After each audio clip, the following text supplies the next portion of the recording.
Welcome to True Drew Podcast, your source for all things Nancy Drew. I'm your host, Avery, and on this podcast, we'll discuss everything from the Nancy Drew books, to computer games, to movie adaptations, and TV shows. Nothing is off the table. So if you're a True Drew, you'll definitely want to tune in for this podcast. All right, welcome to episode 18, and today we're going to be talking about The Haunted Bridge, which is the 15th book in the Nancy Drew series, and it was written in 1937. This is a book that I kind of remember sticking out to me more as a kid, and I liked it quite a bit, so I was curious to see how it would hold up today reading it. So this book actually has 3 separate covers, and I always share these covers over on my Instagram, which is True Drew Podcast. And the first cover from the 1930s has Nancy kind of standing to the right side, and she's holding onto this branch and looking down at this bridge where there's this ominous looking figure. It looks like a ghost, but later we figure out that it's a scarecrow, and it's generally kind of spooky. And Nancy's got the blonde hair, and she's wearing a nice dress and red blazer. Now, the second edition of this cover doesn't really look that much different. Obviously, Nancy's look has been updated a little bit. She looks kind of business casual. She's got this red blazer, red skirt, and she's got this curled reddish hair. And this, I don't know, the bridge and the water and the ghostly scarecrow honestly look a little bit scarier to me in this second version. And then for the third cover, this is the one that I grew up with. It looks decidedly more 60s, 70s. Nancy has the flipped out red hair. She's wearing a little scarf or a little ascot, and you can see the bridge behind her and what looks like, honestly, the Grim Reaper, but in a white robe coming towards her. It's kind of scary. And I came up with a couple cover spoofs, and the first one is the case of the missing bed sheets, because honestly, that's kind of what this ghost looks like it's wearing. And for the next one, I said, what in the business casual is going on here? Like, don't get me wrong, Nancy looks nice. She always looks nice, a little bit too nice sometimes for the things that she's doing, but I don't think I would be wearing a blazer and just, going business casual to go check out this haunted bridge, if you know what I'm saying. Like, I'm probably going to be wearing sweatpants and tennis shoes and, just generally practical clothing. And that is why Nancy is Nancy and I am me.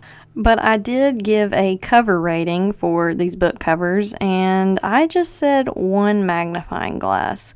They're good covers. There's nothing objectively, wrong with them. There's covers that I think are better. So I'm just trying to be objective here because I have just a 1 to 5 grading system, and these are not the best.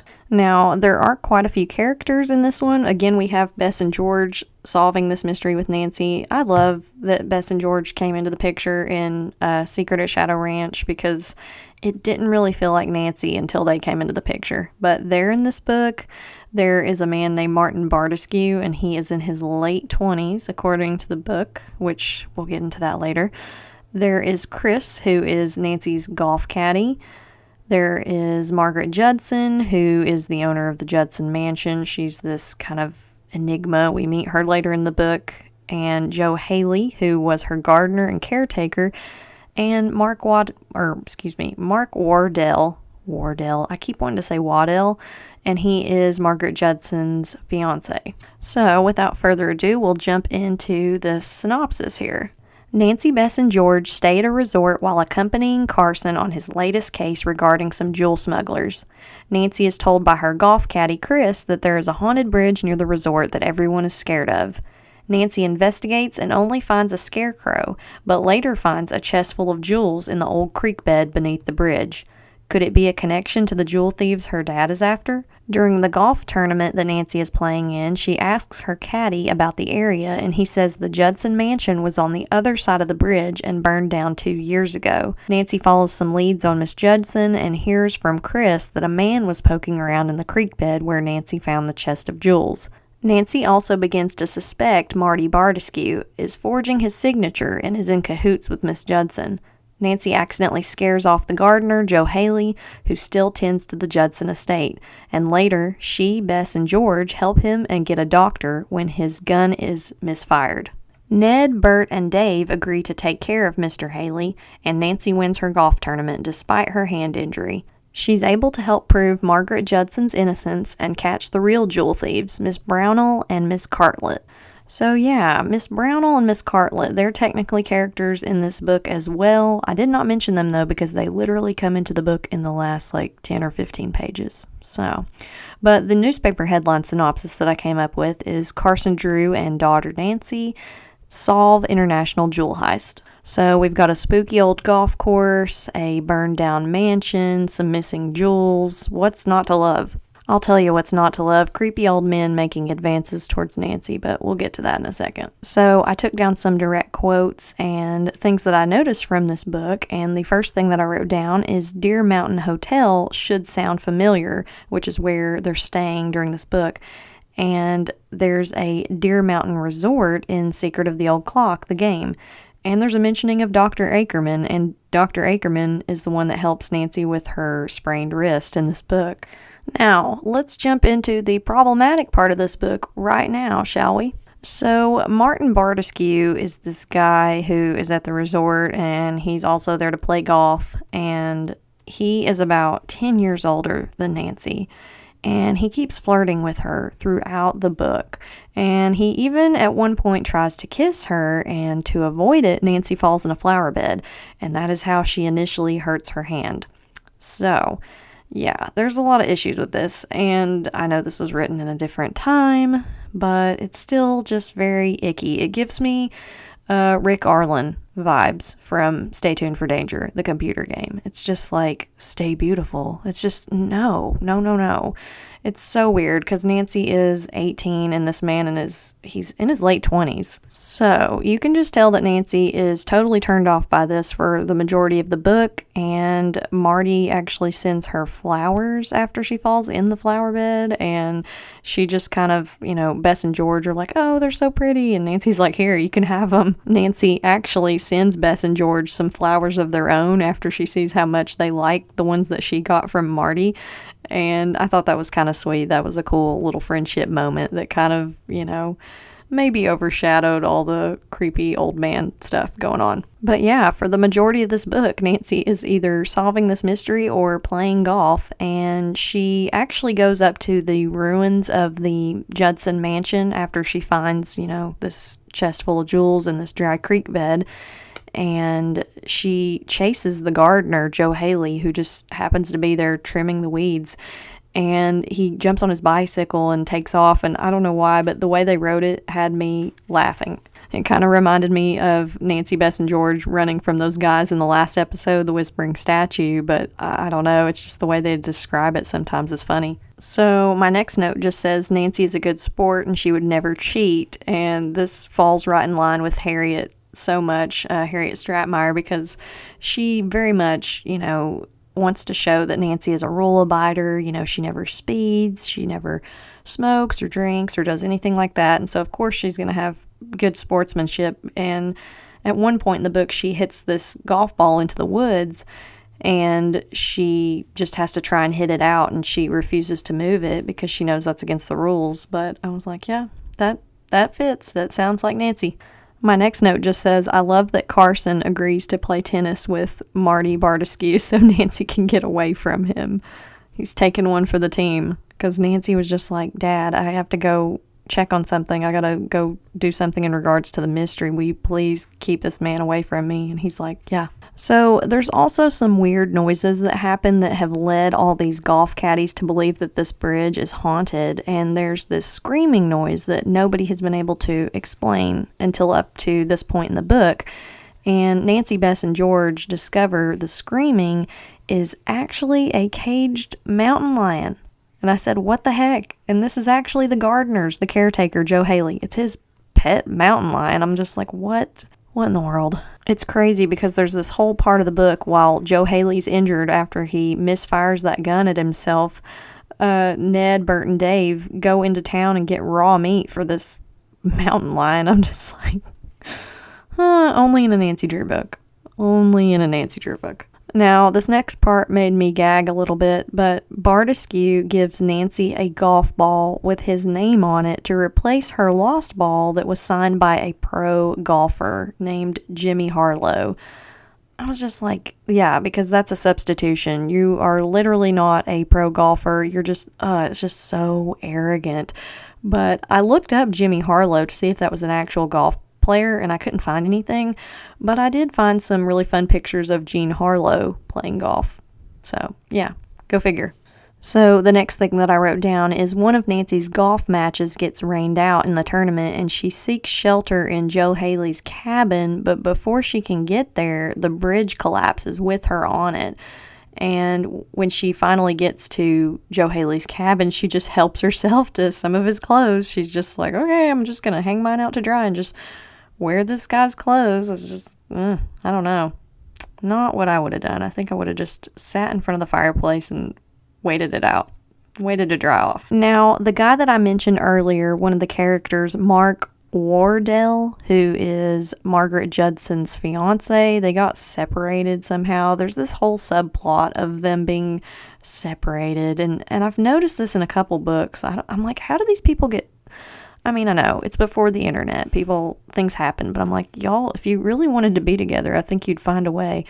But anyway, Ned is jealous of Nancy riding back to the hotel with Mark Wardell, which I found so funny. I don't know. There's so many instances of Ned being jealous in the books lately, and this one, I was just like, Ned, Nancy's wet. She wants to go home or go back to the hotel and dry off. Like, it's just a car ride. Calm down. If there's anybody Ned needs to be jealous of, it's Marty Bardescu. He's the one giving Nancy his signed golf ball and trying to kiss her and pushing her into flower beds. But anyway, this next note that I wrote down, Nancy mentions her intuition for one of the first times. And I know she relies on her intuition quite a bit in these mysteries, but I thought it was interesting that she outright acknowledged it. And the last note that I took down was George overhears someone in a telephone booth at the hotel, and she assumes they're talking about Bardescu, because this whole time Marty Bardescu has been signing his name differently on the golf ball, on the check-in at the front desk at the hotel, and so everybody thinks that he's a forger. And so George overhears something, then she's like, oh yeah, he's definitely the forger. So she, Bess, Bert, and Dave trap him in a caddy shack, and it's so funny. He gets so mad, and he avoids them for the rest of the time, and it turns out to be a huge misunderstanding. Bardescu was just messing with Nancy, apparently. He wasn't a forger. He was not involved in the mystery at all. He was just trying to frustrate Nancy, which I found so dumb. He kind of took the Dirk Valentine route, and he was like, I like vexing your brain. But Nancy she tells him at the end, she's like, yeah, you probably shouldn't do that. You probably shouldn't, sign your name different ways, because people will actually think you're a forger, like I did for a split second. So that is all the notes that I took down for this book. And as you can guess, since Nancy was at a hotel, Hannah Gruen didn't do any cooking for this book, so we don't have any What's Cooking with Hannah Gruen. But I did have one thing to add to Nancy's resume, and I put pro golfer, because she wins this golf tournament, even though she's got a sprained hand, which becomes such a dramatic point in this book at times. But yeah, she's a regular Tiger Woods. There's probably other golfers out there that I could reference, but I know nothing about sports, so you'll have to excuse me. There's a reason I'm doing a podcast on books and not sports. Now, as for the things that I liked about this book, I said Nancy got to evenly split her time between leisure activities and a mystery. I feel like this book was pretty evenly divided between Nancy finding those jewels and doing some undercover work for her dad, and she got to play golf. So Nancy almost got a vacation in a way. Everybody needs a vacation every now and then. I also said that the burnt mansion seemed creepy, and so did the haunted bridge. And we were able to explain, the screaming was that mountain lion, and then I think there was some groaning mentioned, and it was actually just two tree branches rubbing together. But yeah, burnt mansion, that sounds so cool. I don't know what it is about that aesthetic of just this once beautiful mansion, just in charred ruins, and then you've got this creepy caretaker who actually turns out to be a pretty nice guy, kind of roaming around the property. I'm like, yeah, I like it. Now for the things that I didn't like about the Haunted Bridge. So Martin Bartesque was a creep, and as a kid when I read this, it didn't really come across that way. I didn't really it didn't click that there was such a huge age gap between them. But rereading it as an adult, I was like, no, Nancy's 18 and this man is in his late 20s, and he's super aggressive. He's like trying to dance with Nancy, trying to kiss her. It's just like, ugh. I was just like, no, no, he's creepy. But on the other side of that, I also didn't like that Ned was jealous of Nancy for literally riding in a car with someone. I was just like, look, Ned, the bridge went out because Nancy was dumb enough to walk across it when it was raining, and it washed out. It wasn't that great of a bridge to begin with. Like most bridges in the Nancy Drew stories, they're gonna fall. But yeah, the fact that Ned was just jealous about Nancy taking a 30-minute car ride back over to the hotel, I was just like, I don't get it.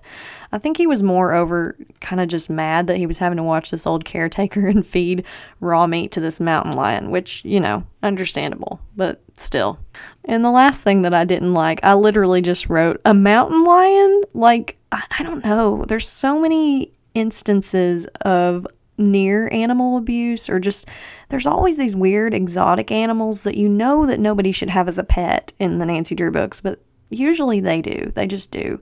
Like, actually, I was looking at the Mystery of the Moss-Covered Mansion the other day, and I was like, there's a Black Panther on the cover of this book, and I don't know what it's about, so I'll have to update you when we get to that one, but I have a feeling that somebody's going to own this big exotic cat that they're not supposed to have. But anyway, I would say that this book pretty much held up to what I remember as a kid. It was a fairly good book. I would say what I ended up giving it was a 3 magnifying glass rating because it had a pretty clear plot. While there were some things that I didn't like about this book, it was pretty easy to connect the dots, but there were some twists in there, which I liked.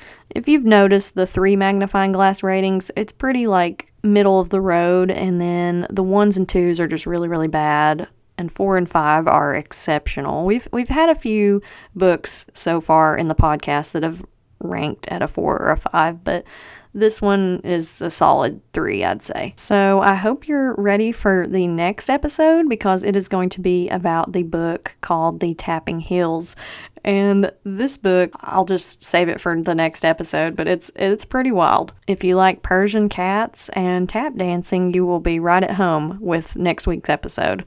As always, thank you, True Drews, for listening to this week's episode, and if you could, leave us a review on Apple or Spotify or wherever you're listening to, and until next time. Thank you for listening to this episode of True Drew Podcast. If you'd like to stay up to date on the latest information and new episodes, our Instagram is True Drew Podcast, or for general inquiries, you can email us at truedrewpodcast@gmail.com.